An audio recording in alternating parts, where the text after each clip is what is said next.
Belakangan ini kalau buka media sosial pasti rasanya ramai banget ya sama ajakan boykot. Nah, Anda nggak sendirian kok kalau merasa begitu. Gerakan ini emang kelihatan masif dan kayaknya tiba-tiba banget munculnya. Tapi dari mana sih semua ini berawal? Dan apa benar ada dampaknya? Oke, mari kita bedah bareng-bareng.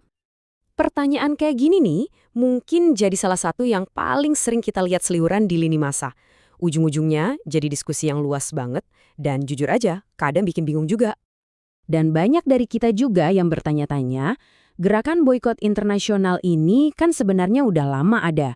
Tapi kok rasanya di Indonesia baru meledak sekarang ya? Kenapa momentumnya baru sekarang? Tentu aja, ini dia pertanyaan utamanya. Di tengah semua keriuhan ini, apa aksi boikot beneran bisa bawa perubahan yang nyata? Nah, buat jawab itu semua kita perlu mundur sedikit nih buat lihat gambaran besarnya. Jadi untuk benar-benar paham apa yang terjadi di negara kita harus lihat dulu akarnya gimana sih semua ini dimulai di tingkat global. Jadi gini, gerakan ini tuh nggak muncul dalam semalam. Ini adalah puncak dari sebuah proses yang panjang banget, hasil dari seruan bertahun-tahun oleh masyarakat sipil di Palestina yang meminta solidaritas internasional.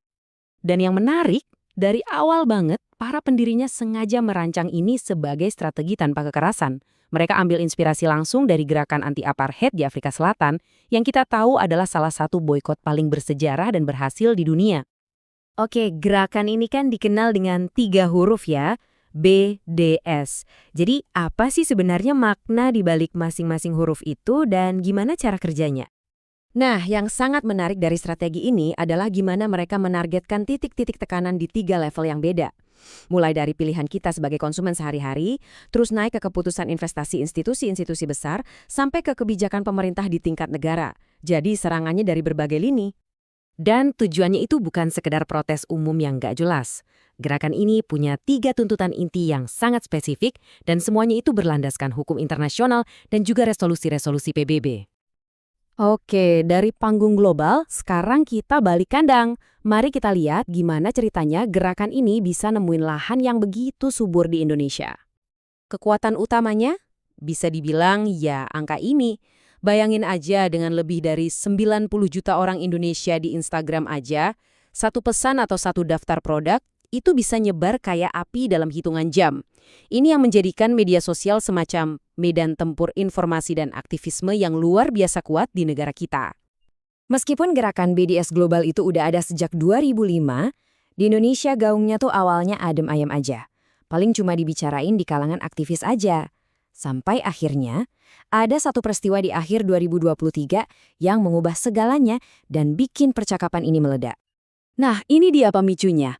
Fatwa dari Majelis Ulama Indonesia ini bisa dibilang memberikan sebuah landasan moral dan keagamaan yang sangat kuat bagi jutaan orang.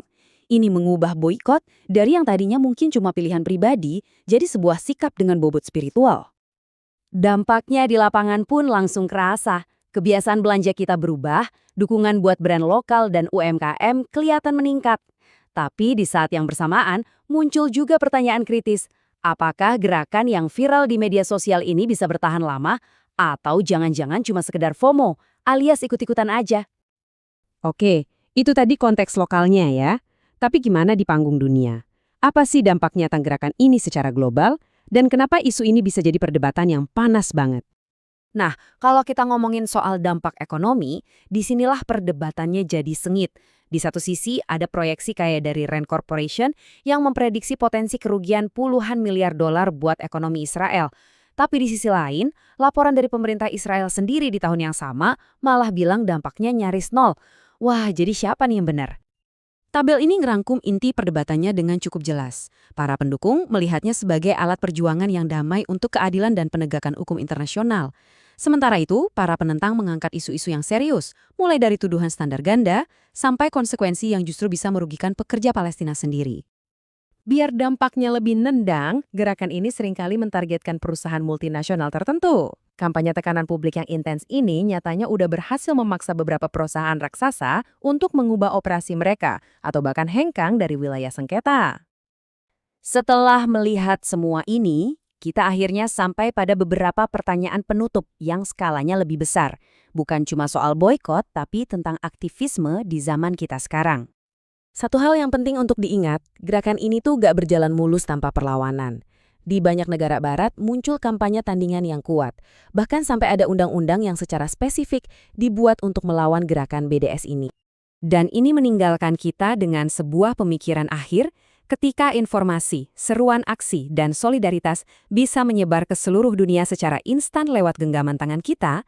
Apa artinya ini bagi masa depan cara kita sebagai sebuah komunitas global untuk mendorong perubahan?